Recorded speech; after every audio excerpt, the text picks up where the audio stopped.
Buenos días, qué gusto encontrarnos de nuevo en este amanecer de sábado. Que tenga un feliz sábado, disfrute de este santo día. Aprovecho para invitarlo en el siguiente video. La pregunta: ¿cómo explicar con un texto del Nuevo Testamento que el sábado sigue en vigencia? Aquí abajo queda el enlace en el primer comentario. Recuerde compartir este enlace también con sus amigos, familiares. Déjenos ahí su like. Ahora, iniciemos en oración. Mi Señor y Padre, gracias por las bendiciones que nos das. Gracias por la vida, por tus cuidados. Estoy junto a mis amigos iniciando este estudio, rogando, Señor, nos des entendimiento y sabiduría. Gracias, Señor, por la semana que nos regalaste y por el santo reposo que nos das.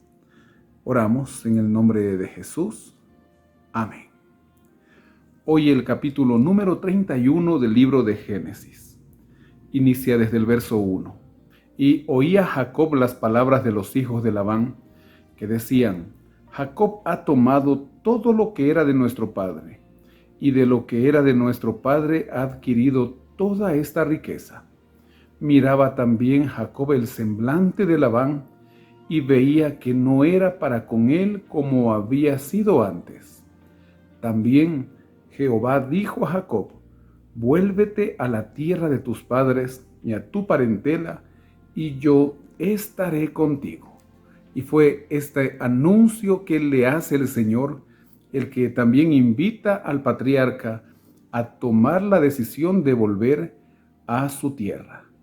Desde el verso 4 dice que envió Jacob y llamó a Raquel y a Lea al campo donde estaban las ovejas, teniendo una conversación con ellas sobre el trato que le había dado su padre y también sobre cómo el Señor lo había bendecido, diciendo en el verso 12, y él dijo: alza tus ojos y verás que todos los machos que cubren a las hembras son listados, pintados y abigarrados, porque yo he visto todo lo que Labán te ha hecho. Yo soy el Dios de Betel, donde tú ungiste la piedra y donde me hiciste un voto. Levántate ahora y sal de esta tierra. Vuélvete a la tierra de tu nacimiento. Respondieron Raquel y Lea y le dijeron: ¿tenemos acaso parte o heredad en la casa de nuestro padre? Y al final del verso 16, ahora pues, haz todo lo que Dios te ha dicho. Así el comentario bíblico Andrews en la página 210 dice: Jacob experimentó protección y reconfirmación divinas. Dios había bendecido a Jacob con tanta abundancia que sus posesiones sobrepasaban las de Labán. Dios ordenó a Jacob regresar a Canaán, a la tierra de sus padres. Por primera vez, Raquel y Lea concordaron en un plan de acción. Jacob comunicó su impresión de que su situación en la vida había cambiado después de una visita del ángel de Dios.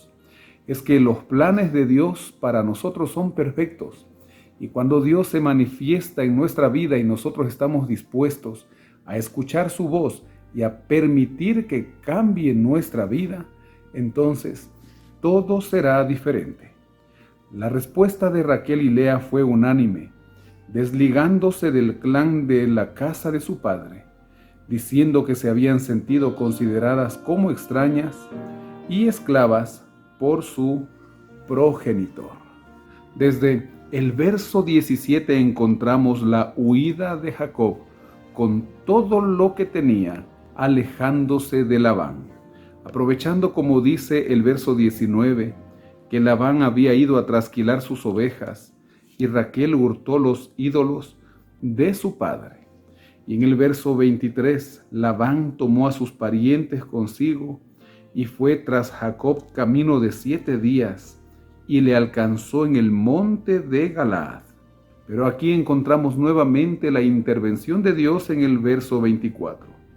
Y vino Dios a Labán arameo en sueños aquella noche y le dijo: guárdate que no hables a Jacob descomedidamente.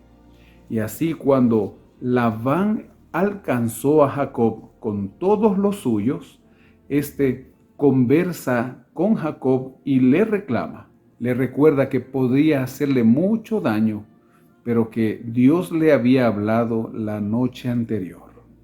En el verso 31, respondió Jacob y dijo a Labán: porque tuve miedo, pues pensé que quizá me quitarías por fuerza tus hijas.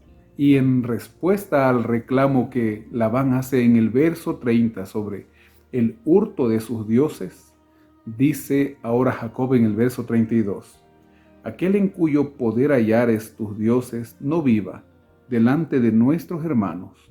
Reconoce lo que yo tenga tuyo y llévatelo. Jacob no sabía que Raquel los había hurtado. Y así Labán va buscando tienda por tienda, pero cuando llegó a la tienda de su hija Raquel, dice el verso 35 que ella dijo a su padre: no se enoje mi señor, porque no me puedo levantar delante de ti, pues estoy con la costumbre de las mujeres. Y él buscó, pero no halló sus ídolos.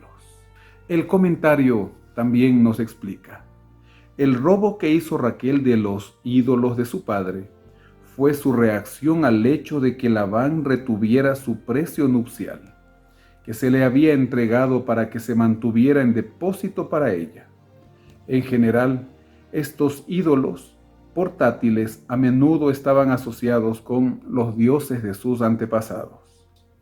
Así, de esta manera, Raquel estaba llevando de casa de su padre aquellos ídolos de oro y de plata de mucho valor. Y después de la conversación que sigue desde los versos 38 hasta el 43, desde el verso 44 encontramos el pacto que hacen Labán con Jacob. Ven pues ahora y hagamos pacto tú y yo, y sea por testimonio entre nosotros dos. Entonces Jacob tomó una piedra y la levantó por señal. Y dijo Jacob a sus hermanos: recoged piedras, y tomaron piedras e hicieron un montón, y comieron allí sobre aquel montón. Y lo llamó Labán Jegar Saaduta, y lo llamó Jacob Galaad. Labán lo llamó en arameo, que significa el montón del testimonio, mientras que Jacob lo llamó Galaad en hebreo, que significa lo mismo. En el verso 49 también encontramos que a aquel montón de piedras se le llamó Mizpa, por cuanto dijo: atalaye Jehová entre tú y yo, cuando nos apartemos el uno del otro. Mizpa quiere decir en hebreo atalaya.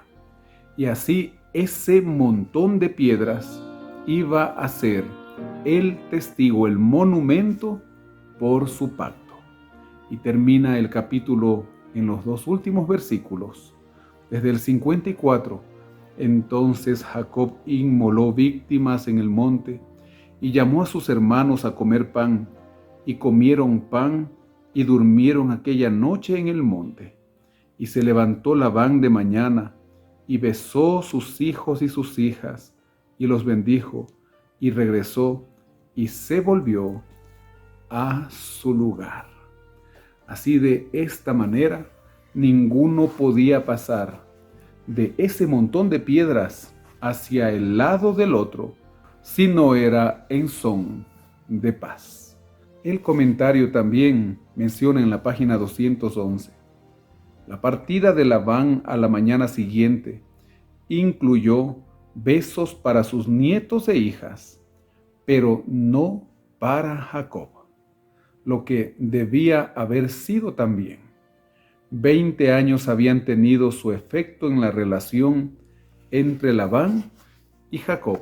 Ahora, por bendición de Dios, él volvía lleno de bienes y con una gran familia. Luego, la pregunta del día: busque aquí en el primer comentario el enlace.